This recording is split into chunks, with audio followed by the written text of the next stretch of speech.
Don't touch that dial. Today, episode 4 of the Nevada Patriot Podcast with Matt Sadler. We're pleased to have Joe McGill, candidate for Nye County Sheriff. Stay tuned. You don't want to miss it. Attention, Southern Nevadans. Turn up that dial for some real talk about the issues that matter to us. From some of our valley's local leaders, business owners, and even the occasional elected official.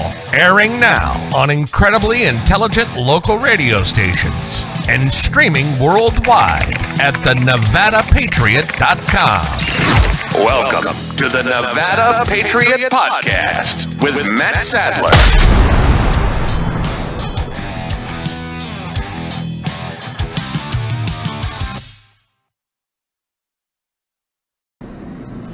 Welcome to the Nevada Patriot Podcast with Matt Sadler. I am your host, Matt Sadler, and today we have a great show. We have a great episode today. With me in our state-of-the-art Belmont studio, we have Joe McGill, candidate for Nye County Sheriff. Welcome to the show, Joe. Thank you, Matt. Appreciate it.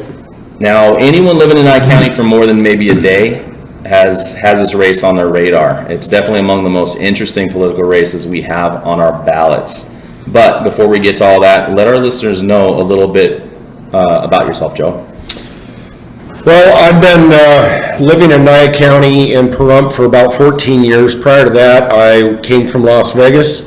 I've been working for the Nye County Sheriff's Department for coming up on 9 years. And before starting here, I worked for the Metro Police Department in Las Vegas for 26 years. So I do have a lot of good experience and a lot of variety experience.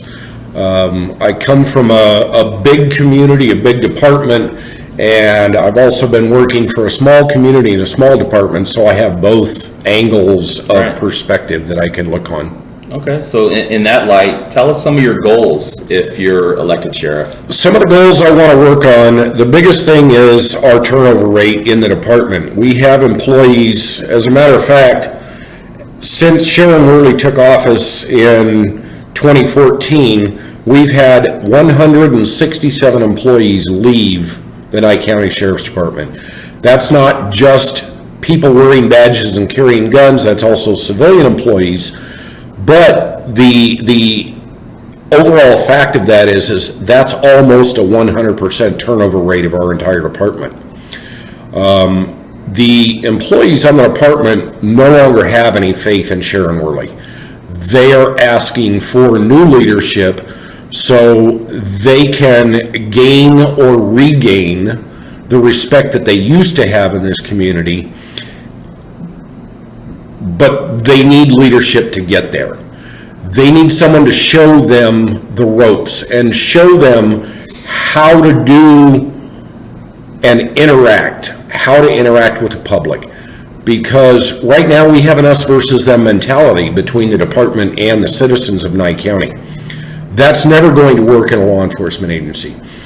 We need to get out there talking to the public, reaching out and finding out what their problems are so that we can address the problems. No, we can't solve everybody's problem, and we can't necessarily solve your potholes in your neighborhood street problem, but I can tell you who to talk to that they can get that solved. Oftentimes it's the squeaky wheel that gets the grease. Yeah. So that's one of the things we need to work on. Biggest thing is our turnover rate and our employee morale. The morale is so low right now because of getting any respect from the sheriff. Nobody wants to work for her. It's difficult to come into work. And with the frivolous internal affairs complaints and the frivolous disciplinary action and over-disciplining of the employees, they feel like every time I go out and do anything, there's another chance that I'm going to get in trouble. So I just won't do anything that I don't have to do. If they send me to a call, I'll go do it and I'll handle it. Otherwise, I'm going to find a parking lot or something to sit and stay out of trouble. I've had to address that issue myself recently because I've had more internal affairs interviews in the last 6 months than I have in the previous 8.5 years of working for this department. And I came to a point where after the primary election, I told my supervisor that I needed to take off work until the general election.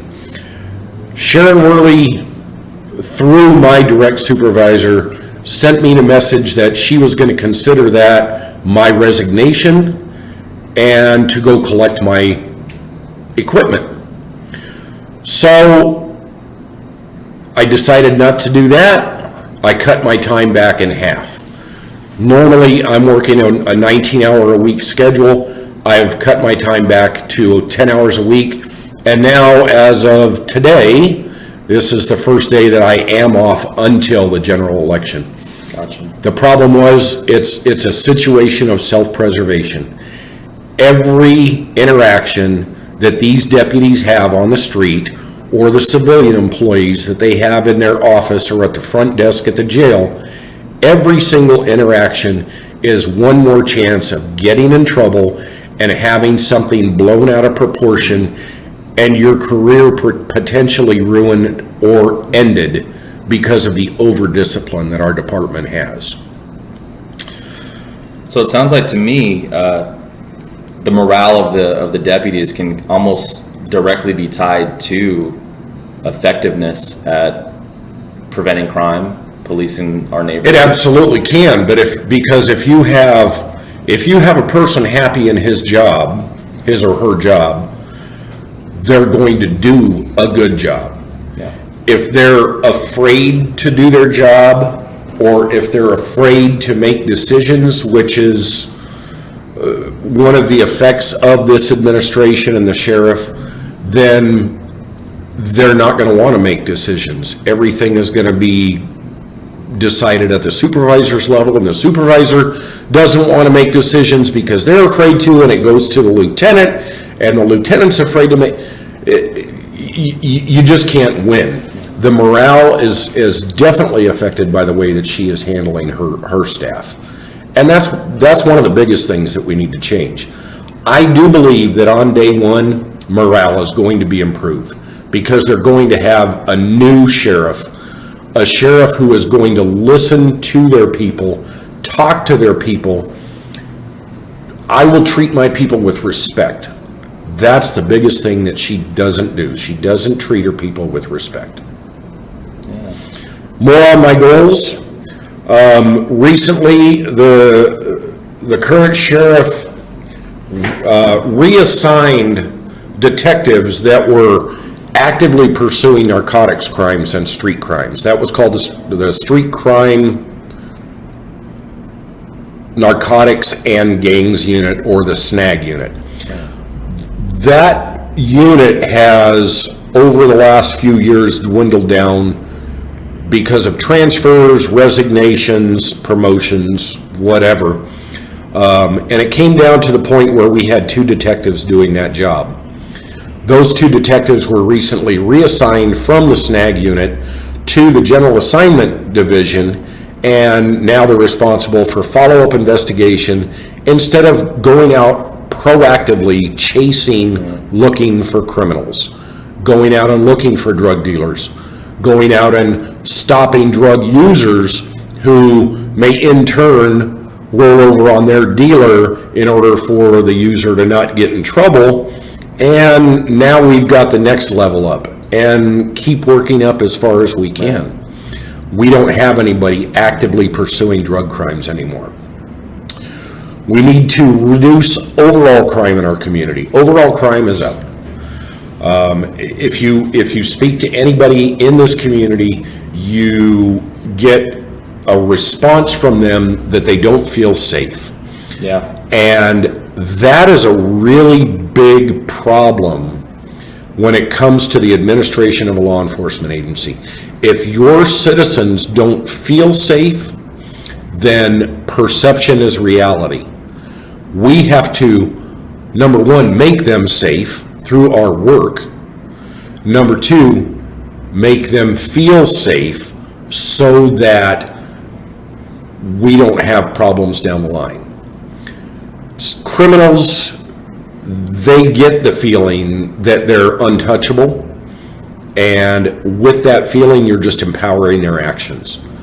When we are so shorthanded as we are, when we're not actively pursuing street crimes, narcotics, and I can tell you, based on my experience of over 35 years in law enforcement, almost all crime revolves around drugs in one way or another. You steal things from a business so that you can sell that circular saw from Home Depot for drugs. You break into somebody's house so that you can sell their jewelry for drugs. Everything revolves around drugs in one way or another. And we're doing nothing to address that. We've also got the big increase of fentanyl in our communities throughout the country. And honestly, we're doing nothing to address that. Nothing at all. Our sheriff seems to have her head in the sand somewhat. Again, back to my goals. I am going to maintain a financially responsible budget. That is part of my job. And I will do everything within my power to provide all the law enforcement services that I can with the money that I have available to me. Part of that is also going to entail going out and searching for money. Federal grants, state grants. We can buy equipment, we can pay for personnel, we can pay for overtime, we can buy canines, we can buy cars with federal grant money.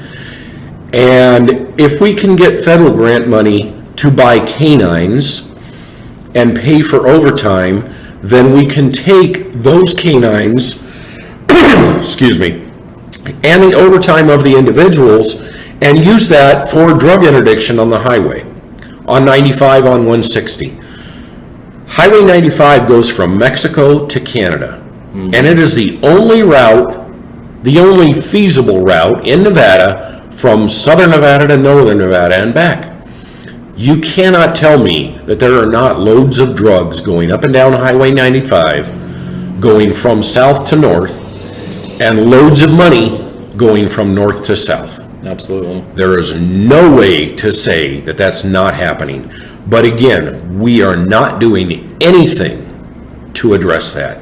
We need to start getting grant money so that we have more dogs, we have more canine handlers. We can pay the overtime, go out there, do highway interdiction, and we can start seizing money and using that for our own benefit. Absolutely. I am going to hold everyone accountable. Everyone in the community and everyone on the department will be, under my administration, held equally accountable. And I can tell you, Matt, you don't have that right now. You have certain facets of the community that don't get in trouble for the things that they do. I can't tell you how many times I've been told, do not write that particular county commissioner a ticket for talking on the cell phone while driving. We also have the same problem within the department. There are certain individuals who can get away with just about everything and have it swept under the rug, but there are other individuals who are targeted on a daily basis simply because, number one, the sheriff doesn't like that person, maybe somebody else in the administration doesn't like that person, or maybe that person, look what happened to Jose Parra. The day after the primary election, he was relieved of duty pending investigation. He was targeted because he was running against the current sheriff. That's the same thing that's happening to me. Again, I've had more investigations in the last 6 months than the previous 8.5 years. Why is that? Coincidental? No, I think not. It's because I'm running against the current administration, the current sheriff, and she's doing everything she can to make me look bad, to the extent of illegally releasing body cam videos to the internet so that I can look bad. I have 2 specific instances of that. Again, Yeah, you can feel free to elaborate on those if you wanted to, or say as much or as little as you wanted to on you know, there's one video that's been going around out there that's been edited to shreds involving a struggle with me and a senior citizen male. And that video is currently under investigation for criminal charges of slander. I'm sorry, of libel. Because that video has been edited to such an extent that it tells a 100% different story than what actually took place. But you notice how I haven't gone out and released the full video to show what really happened. You know why that is? I don't want to go tit for tat. I don't want to go back and forth, but the sheriff seems to feel like she's untouchable in all this, and we're going to find out how untouchable she really is in the coming weeks. All right. Well, let's shift the conversation a little bit to some of the questions here that I kind of prepped for you. So, when we talk about support systems, I was on the campaign trail earlier in the primary as well, so I know how hard it is, the grind that you go through. But one thing that I look back on was my support system was the people that stood by my side, whether it was from the jump or that I won over as things gone on. Tell us a little bit about your support system in the campaign and who's backing you, and if you want to just enlighten the listeners on that aspect. I'll start with that with my wife. My wife has been dragged through the mud throughout the process of this for a year now, and it's been difficult on her. Yeah. She has been an incredible support to me, and I want to start by saying to her thank you for that, because she's actually gone into an internal affairs investigation last week. Wow. Simply because she's my wife and I'm running against the current sheriff. She's now being investigated. So, and this is the first time in her 35 years of working in law enforcement also that she's been in an investigation. Wow. And it hurt her really bad. It's hard enough being the wife of a politician, and she's tied in. And it's bad enough being the wife of law enforcement, and then throwing politics on top of that. Yeah, it's tough.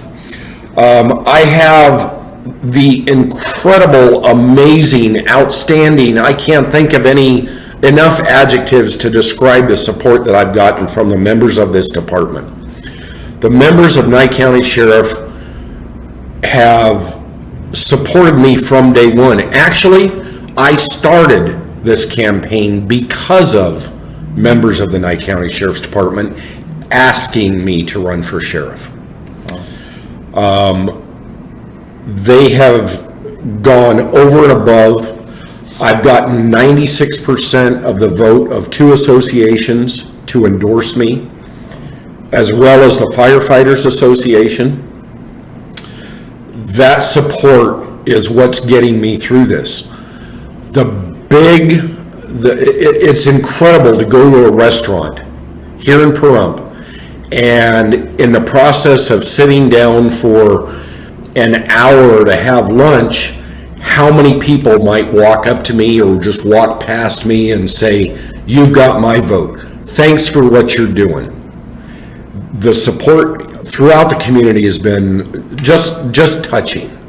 Yeah. And for everybody out there listening that is behind me or is thinking about supporting me, I appreciate the fact that you're putting my sign in your front yard.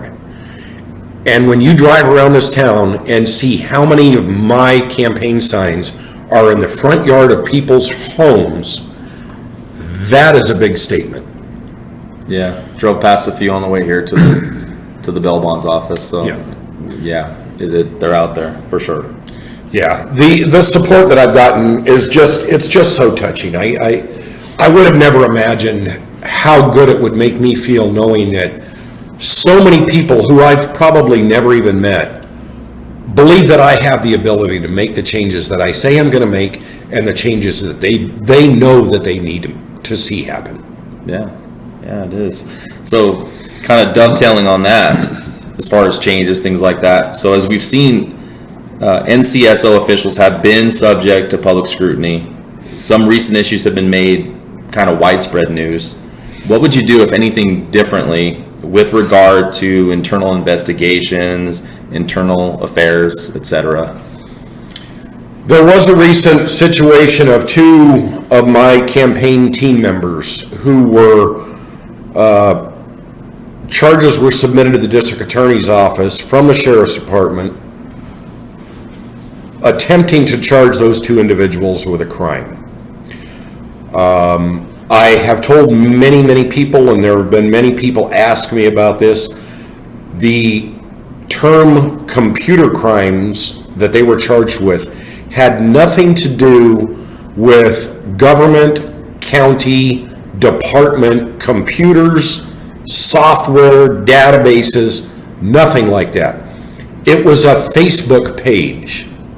Excuse me for logging on to Facebook, right, Matt? Right. That was a Facebook page that there was a dispute between one employee and another employee, and they were both administrators on the page. And somebody got upset that they got kicked off of that page because they were using it to release body cam videos that were improperly, if not illegally, obtained from the sheriff's department, and editing those videos to try to discredit my candidacy.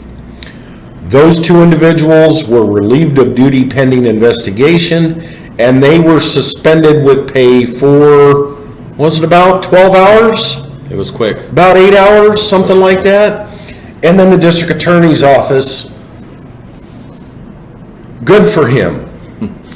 Good for Chris Arabia, because he stood up and he, for all intents and purposes, said this does not pass the smell test because it stunk.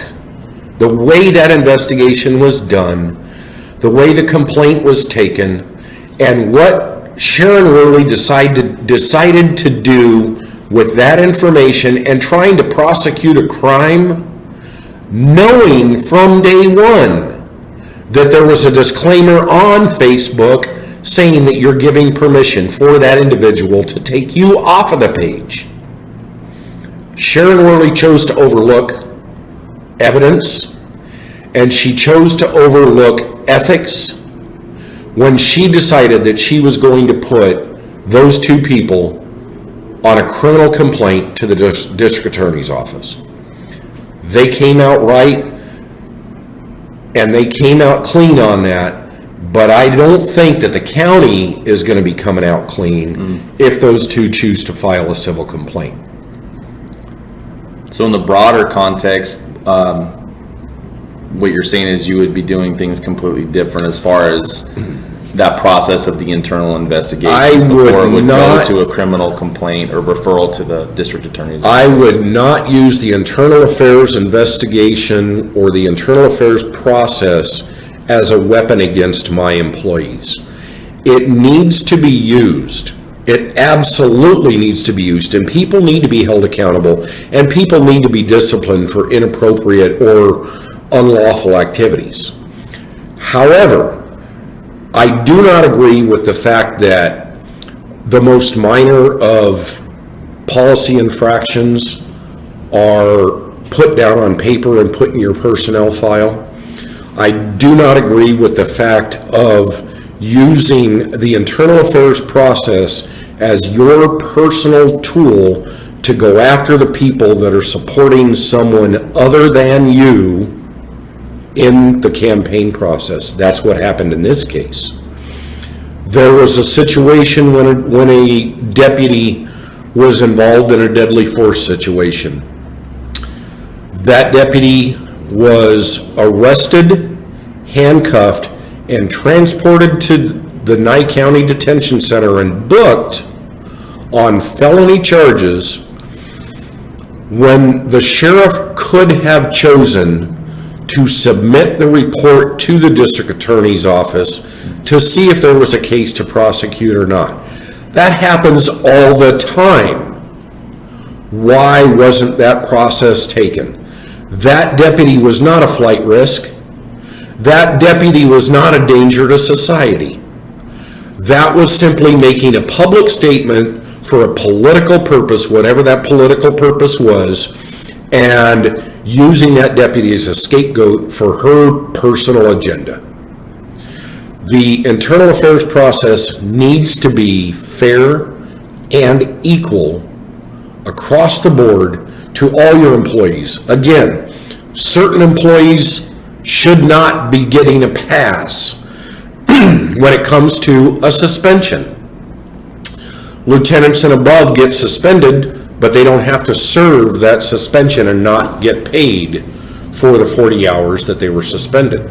Sergeants and below, sergeants and deputies and civilian employees do have to serve that suspension and not get paid for the 40 hours. Why is there a double standard? There shouldn't be double standard, and there shouldn't be a double standard in the community. In this particular instance, we're talking about internal affairs, there's not a double standard. It will be done fairly and equally under my administration. Okay. Well, we're going to continue this conversation on this key point here momentarily after a quick word from one of our community contributors. We're here in studio again with Joe McGill, candidate for Nye County Sheriff. Please stick around. We'll be back in about a minute.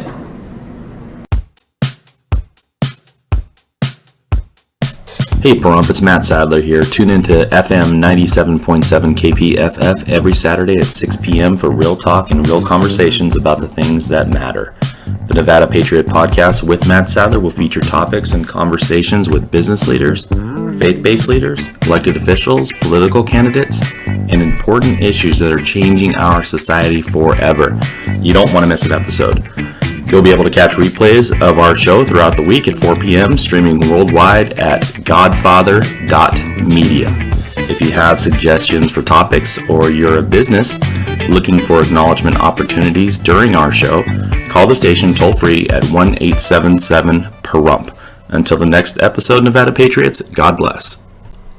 For more information on Joe McGill's campaign, you can reach him on Facebook. The page is Joe McGill for Sheriff. Or reach him by phone, 775-505-3158. That number again, 775-505-3158.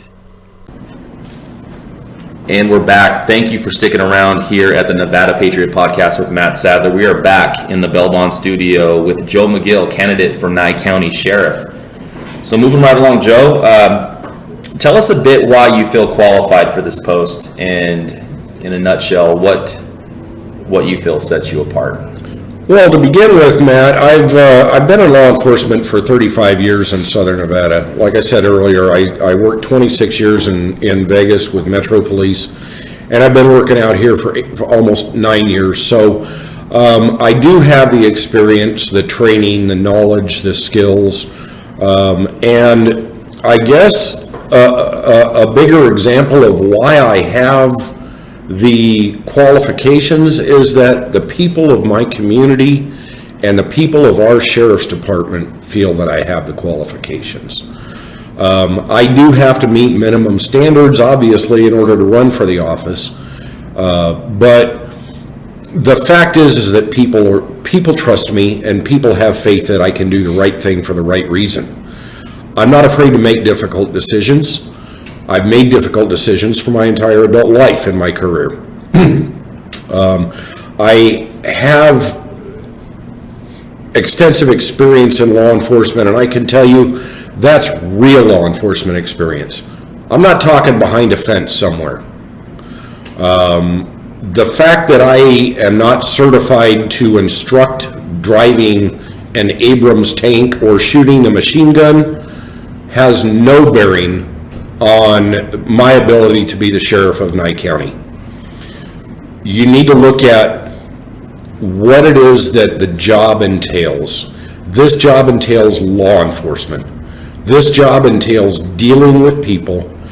This job entails dealing with the public and solving criminal problems, or sometimes not criminal problems, but disputes.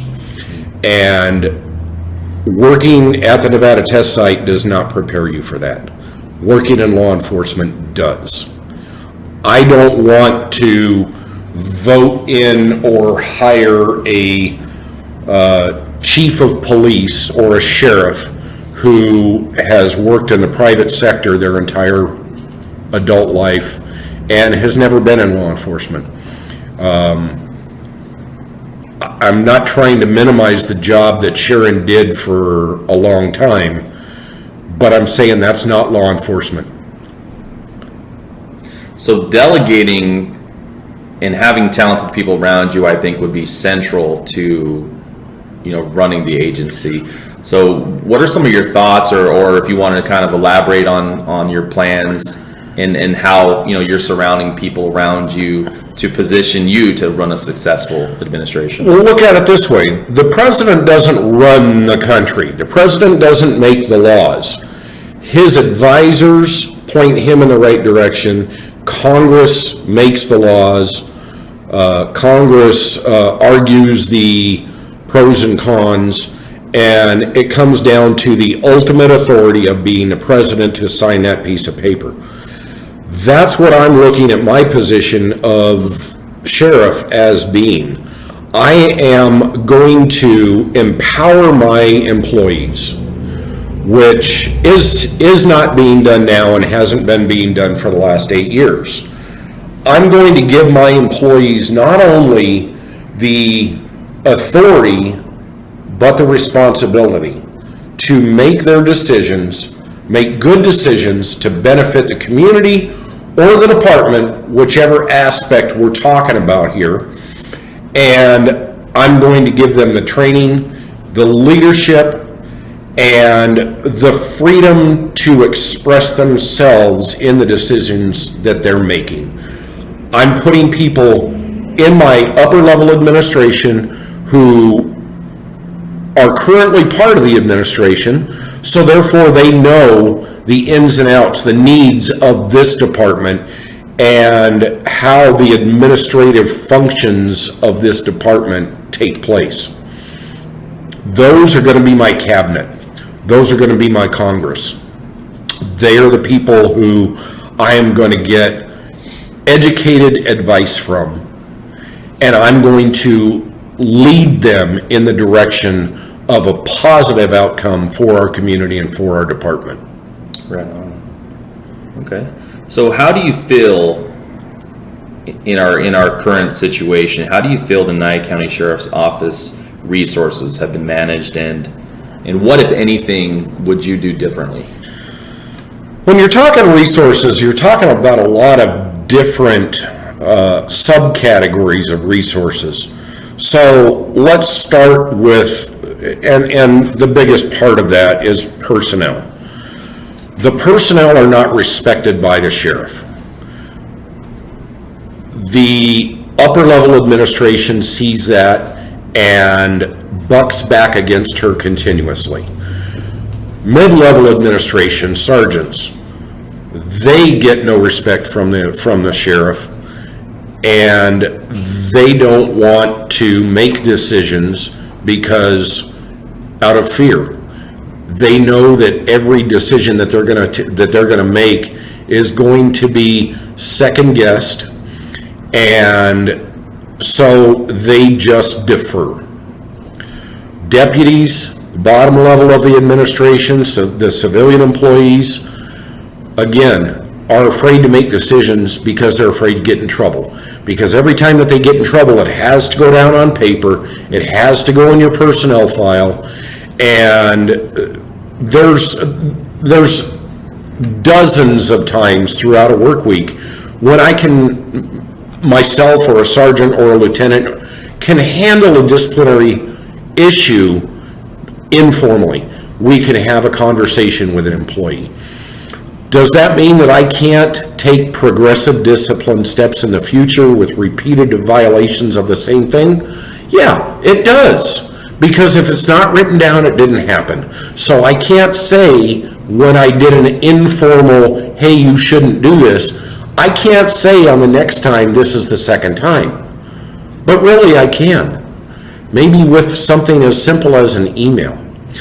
But when you're getting in trouble every time you do something, and everything that you do wrong goes down on paper and in your file, and you never get an attaboy on paper and put in your file, why do you want to come to work? You get no praise, you get no recognition, and we're humans, we're people. We have to know that we're doing a good job. And I keep saying over and over and over again, praise in the workplace is a much stronger motivator than money. When we had that debacle of a debate at the senior center, Sharon brought up an individual deputy that left our department. Well, actually, I brought it up, saying that this particular deputy left here with 20 years working for this department and went to Boulder City and is still living here. So he's commuting to Boulder City. And Sharon brought up, well, yeah, he did that because he got a huge raise. I was contacted by that deputy later that night after I got home from the debacle, and he told me I did not get a raise when I went to Boulder City. I took a pay cut.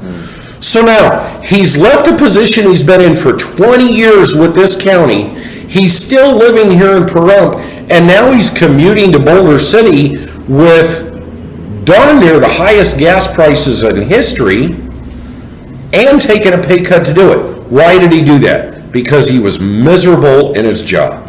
That's why. He couldn't stand coming to work anymore under the current sheriff that he's working under. Yeah, morale is huge. I kind of equate the job that the deputies and the officers and the sergeants will do to sports referees, right? So in the general public, we'll see a sports referee. They have to be perfect. Boxing referee, MMA, whatever. They're never given praise, by the general public for when they do things great. But when you do something wrong, the public will hammer you. Now, reality says that that's probably pretty reasonable because that's just the way it is. The public is going to be quick to be critical, but when things are going peaceably and people are getting ticketed reasonably, arrests are happening reasonably, the community's safe, there isn't a lot of what you call attaboys, like you said, but you expect a higher level of that actually within your own agency and with your leadership. So it sounds like to me a little bit of that would go a long way from your own agency, from your superiors, or the culture in the agency where the deputies, where your cohorts don't feel like they're getting that. You're right, Matt. And today's culture, today's society is, and I don't remember where this phrase came from. I think I came up with it back in the late 80s, early 90s, when the whole Rodney King issue happened. Yeah. And I said the problem is you've got the vocal minority and the silent majority. Right. In today's society, the vocal minority is anti-law enforcement. Right. However, the majority out there love law enforcement, right, need law enforcement, want law enforcement. And I can tell you, this community here in Pahrump, a day does not go by that I'm working and I don't hear, thank you for what you do. Right.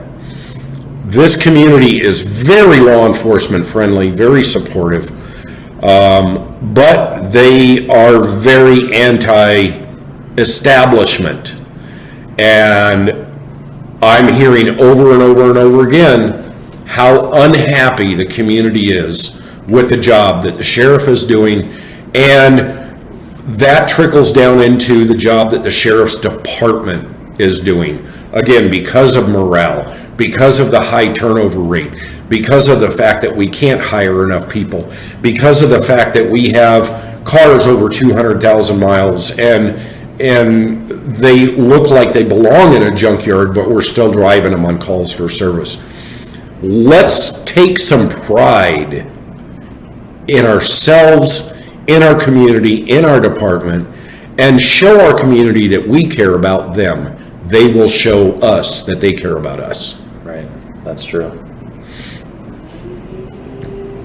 So going on to training, officer training, training is a big deal with any sheriff's office or police department. So how do you feel our training in Nye County is? How would the McGill administration handle the training of our deputies and officers? Well, first of all, we have other agencies within an hour drive. We have Metro Police, we have Henderson, North Las Vegas, Boulder City, hour and a half Mesquite. We've got an 8-hour drive in our own state to go to Reno. My point in this is we can reach out to these other agencies and get training.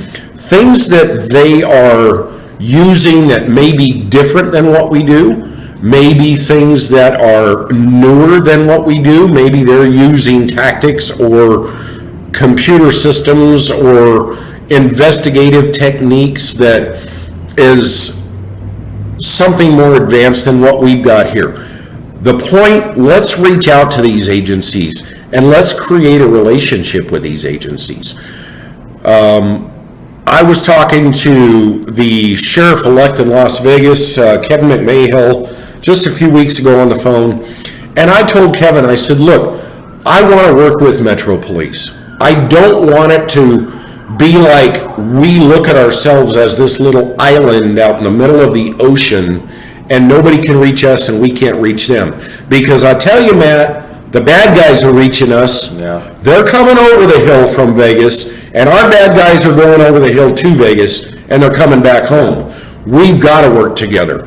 There's got to be an overall goal in mind when it comes to our agency and the other agencies. And I can tell you, based on all of my experience, law enforcement is willing to help law enforcement. It doesn't matter what you need. If we were to call for help, they're going to send the cops. But we need to advance our training. Our training needs to be brought up to date with changes in law, changes in technique or tactic. We need computer training that will aid us in solving your crime. Because if we don't have the tools in our tool bag to build a house, that house is going to fall apart. Yeah. We need the correct tools. Right now, it's amazing to me, but I just found this out a couple days ago, that we have nobody currently certified as a defensive tactics instructor, and I believe that we only have 2 people up in Tonopah who are firearms instructors. Our department is behind in our state mandated training. And suddenly, yesterday I had to attend a training that should have been done months ago. We never do anything in this department, we never do anything planned. Everything that we do is last minute, haphazard, thrown together. At the debate, the debacle of the debate, as I keep saying, I brought up the active shooter in the school training that we had recently. And there was no consistency from one session to the other. There was very little effort put into putting this training together. And it was 2017 material. How many mass shootings have taken place in our country since 2017 that we could reach out to those agencies or the federal government and get the after action reports and look at best practices. What should we be doing? What shouldn't we be doing? Sharon says that training was simply to reinforce in our minds, in the deputies' minds, not to do what happened in Uvalde, Texas, in that they stayed outside and waited and waited and waited. She says that training was just to reinforce us to go in and neutralize the situation. Well, I don't think that that's the way we should be looking at school shooting scenarios and training.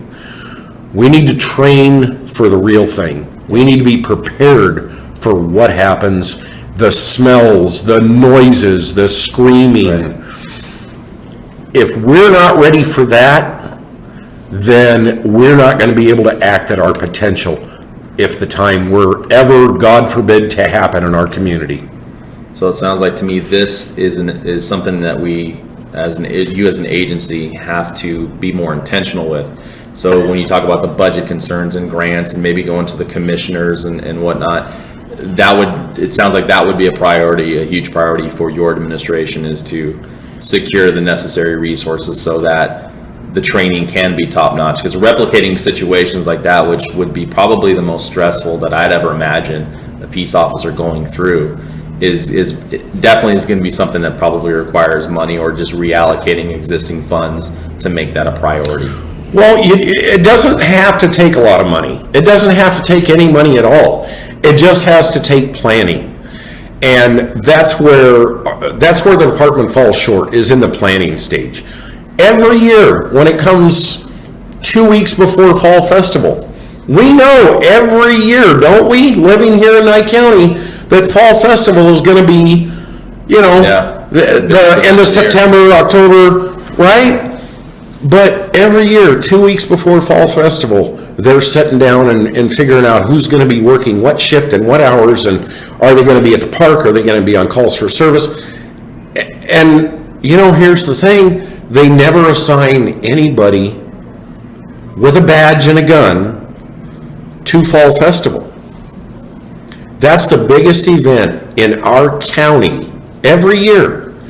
And you know what they tell the deputies do? Drop in if you can. Drop in as much as you can. Walk around. But there's nobody assigned there except for the auxiliary and the rapid response team. They're not sworn officers. Neither of those two units are sworn officers. They're there to tell you where the food stand is, or where the restroom is, right, or to get on the radio and call for help when they need a deputy. Yeah. That's one of the things we need to think about, the potential of the largest event in our county every single year. And we need to prepare for worst case scenario. Don't hope for the best, because when you hope for the best, you're already behind the 8 ball. Yeah, because we had an event. We had an incident happen this year right in front of us at Fall Festival, and there was. Turned out pretty good considering what it turned out good, all things considered, because coincidentally there was deputies that had just been walking through. Yeah. But if that hadn't been the case and there were nobody within a 5-10 minute driving, it might have been different. Could have been. So you talked earlier about some considerations, as a sheriff. We're all under the Nevada laws, the legislature, governor signing in laws. Some are better than others. Recently, an assembly bill had passed, went into effect in July of this year, which basically guarantees the rights of all defendants once they're arrested, that they have to see a judge within 24 hours. So that includes 48 hours, I think is what it is. Okay. I think. It covers weekends included. So a lot of times what you're seeing in communities such as ours is you have a magistrate or a judge that's reviewing these cases. And according to that bill and according to the letter of the law, it's an encumbrance in some ways for the prosecution, because they have to kind of prove, and we talked about it before, that this person is an imminent threat or a flight risk. So with these new challenges from in my estimation, poor laws being poured down on law enforcement agencies throughout our state, is there extra steps, or what would be something that would be effective perhaps that the sheriff's office might be able to do in order to protect our community? Because the last thing we want to do is embolden criminals, is make it seem like, Pahrump, quote unquote, is open for crime business, because sometimes these laws can do that if criminals are not facing anything that stings right off the bat. If you have no punishment, there's going to be no change in behavior, right? Those laws are coming down from for lack of a better term, the liberal movement, decriminalizing so many things. You know that just about all of our traffic laws now, beginning the first of the year, are going to be a civil infraction. They're not going to be a criminal. Right. So now you're going to go to collections instead of necessarily getting a fine. The best thing that I can say that we can do in addressing this particular issue is we've got to do the best job that we can do with what we have. And I tell you, based on the almost 9 years I've been working here, the deputies here do one heck of a job, all things considered. Right. I know I've said several times that morale is so bad that nobody wants to work, but listen, these deputies are out here. They're busting their butts, and they're risking their safety, and they're doing a heck of a job. But we have to continue that. We have to continue to be dedicated to the law enforcement field. We have to continue to be dedicated to our community, serving our community, going out there, talking to the people in the neighborhood, finding out what's going on right down the street from people. Because unless people call us and tell us, hey, there's a problem down the street, we don't know. And I keep bringing this back several times that I've spoken about community-oriented policing and how we need to get back and talk with the community and find out what the problems are so that we can address them appropriately. Gotcha. Well, I do want to say that you didn't ask me about this. Okay. And I can't understand how you didn't. Because this is a big deal around here. Second Amendment, guns, concealed weapons, open carry, let's talk about the gamut. Yes. Okay? There's rumors going around that I'm anti-gun. I recently, about 3 weeks ago, right next door to your office here, held a Facebook Live event, and I pulled the raffle ticket for the winner of the gun that I raffled to benefit my campaign. How does that say that I'm anti-gun? My flyer that I've been distributing to people for a year, inside the front cover, and you can see it on my Facebook page, says that I will support and defend the Constitution and the Second Amendment. In short, is the way it's worded. How does that say that I'm against guns? Yeah. I want people to know that the problem is the people who are against me are trying to convince you and all your listeners and everybody in Nye County that I'm the wrong person to vote for. That's not the way that it is. I am just as much in favor of guns as the next person, and much more in favor of guns than a lot of people. As far as I'm concerned, this is nothing more than false information being put out by my opponent's supporters to try to make me look bad. So I didn't want you to end this session before I made sure that we got that in. Yeah, I appreciate that. It's so easy to talk. I look in and I see the time and I see that it kind of got away, but that's definitely something that I should have touched on, and I appreciate you clarifying that.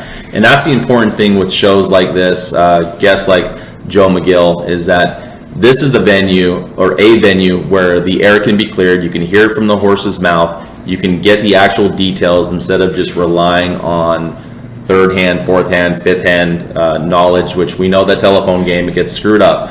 So get to talk to your officials, get to talk to your candidates.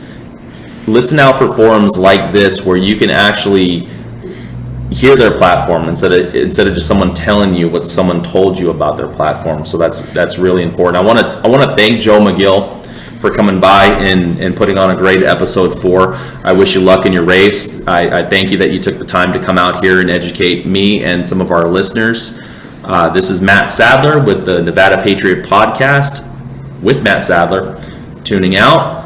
and God bless. You've just spent some of the best minutes of your life hanging out with Matt Sadler at the Nevada Patriot Podcast. Thank you for listening. Tell a friend and join us next time. After you catch your breath, check out the NevadaPatriot.com for more content, advertising opportunities, and to give listener feedback. That website again is the NevadaPatriot.com. Until next time, Patriots, stay American.